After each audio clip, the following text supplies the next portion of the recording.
Welcome everyone to Jaden's Jam. I'm your host Jaden Goss, and today we're talking about House of the Dragon, Episode 9, The Green Council. So, man, this was another great episode. A lot of really great political maneuvering with Alicent and Otto.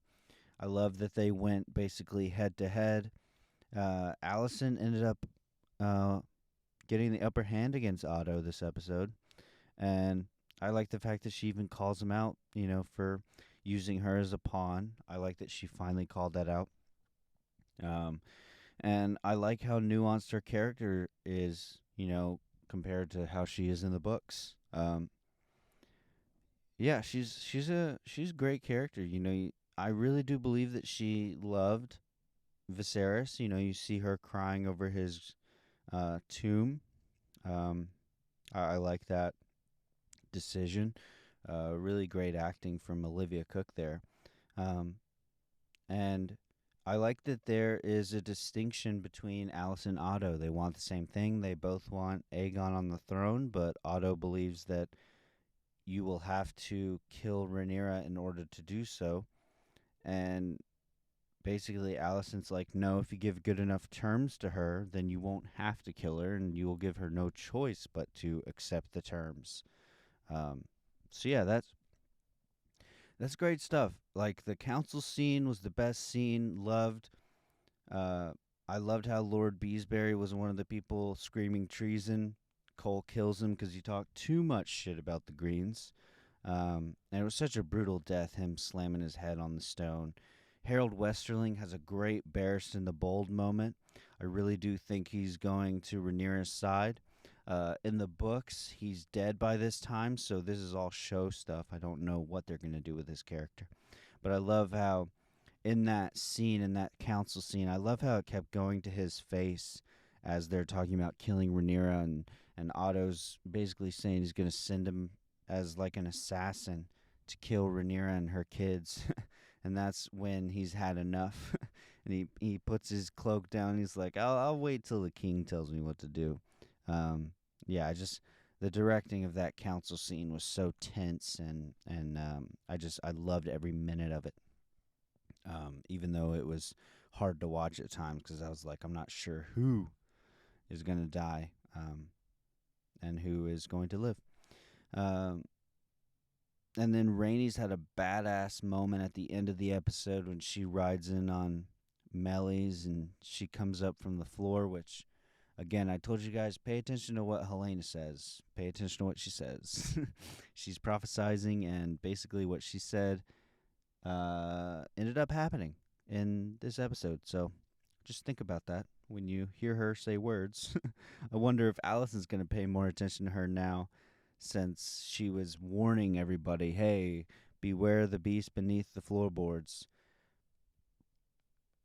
I also love that,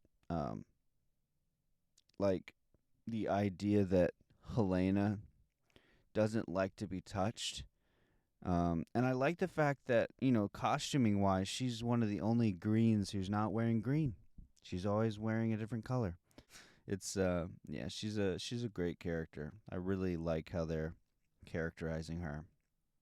Um, we got we got to see that Aemond is, he believes he should be king. He's got everything going for him, and even Aegon agrees with him.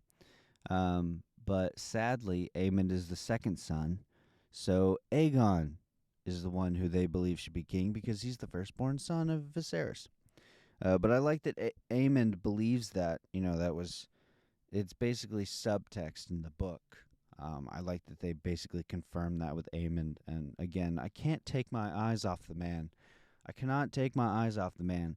And honestly, those scenes with Aemond and Kristen, I liked Kristen in those moments. Is that weird to say? Because I hate him in every other moment, but for some reason I like what they're building with him and Aemond, so far, and I think they're doing a great job with that. Because even I'm sitting here like, you know what, Kristen's not so bad a guy, but no, he is. He's a terrible human, a piece of garbage.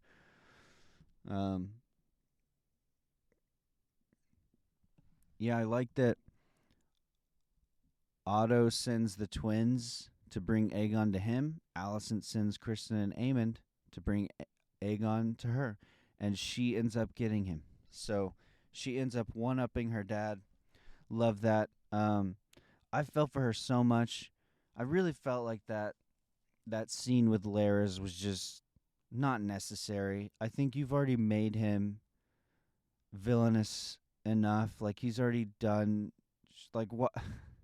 I just I know you're supposed to feel uncomfortable in that scene, but I just feel like they went a little overboard with it, to be honest. Um, but either way, Laris is a great villain, and he continues to be. And at the same time, it's like Allison decided to align with a dude who's willing to murder his family. Um, so what did she expect? But I like that. I like the fact that there's a lot of hypocrisy with Allison. As much as I can feel for her in moments where she's having to disassociate because of what's happening to her, um, at the same time, in certain moments, especially with Laris, it's like you made your bed. Like this sucks, and I truly feel for you. But I mean, you decided to involve yourself with this evil psychopath. I mean, what did you expect was going to happen? I'm glad I'm glad that they did it this way and they didn't do something even more. I'll just say I'm glad they didn't have him, do something worse. I think you guys can get what I'm saying. It's terrible for her, but they could have gone worse with it, and I'm glad they didn't. Um, I like that they brought Mysaria back this episode. She had a great moment with Otto where she's basically like, "Hey, stop these child fighting pits, and I'll give you Aegon." I like that. Mysaria is a character who is supportive of the people. She tells Otto, "There is no power but what the people allow you to take." I liked that moment. And honestly, I'm a Mysaria fan. I'm liking Mysaria so far. And there ain't no way she's dead. There is no way she's dead at the end. Uh, they didn't show her burning, so there you go. When they don't show you die, there's a good chance you're still alive, and I think we'll see her again. Um, Otherwise, they would have just shown her burning just to confirm it. I like the idea. It's rumored in the book. I like that they confirmed Aegon is reluctant to take the throne initially. I like that they made that a reality. It makes his character a little bit more complex. He is Joffrey 2.0, but hey, I just like the decision to make him like he doesn't want it. Like he doesn't want the responsibility.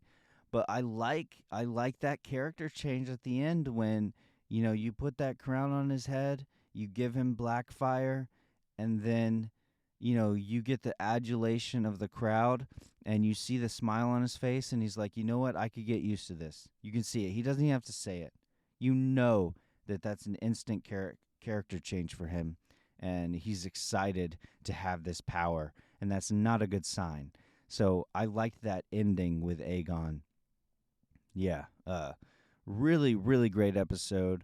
I love that it was so focused on the Greens because we got a lot more, I think, character moments with Aemond and Aegon, and we finally got a little bit more with Helena. Um, I'm really wanting more from her. She's one of the characters that I hope they give more to. Um, yeah, she's a great character. She's one of the innocent ones, honestly. She's one of the innocent Targaryens when you look at both sides. I really like Helena's character. I just hope we get more with her. Yeah, we got confirmation that we did get confirmation of their twins. She mentioned children last episode. Here they are. They didn't name them, but their names are Jaehaera and Jaehaerys. So, yeah, this was a great episode. I know I'm missing a lot of stuff, but I am really tired. Thank you guys for watching. like this video, comment below. Let me know what you thought of this episode. Share this video if you like it, and subscribe to my YouTube channel. I am still growing, and I'll have some new shows that I'm reviewing coming up in the coming weeks. So stick here, even though She-Hulk and Lord of the Rings ended last week, I still have some new stuff coming. Don't worry. Thank you guys for watching.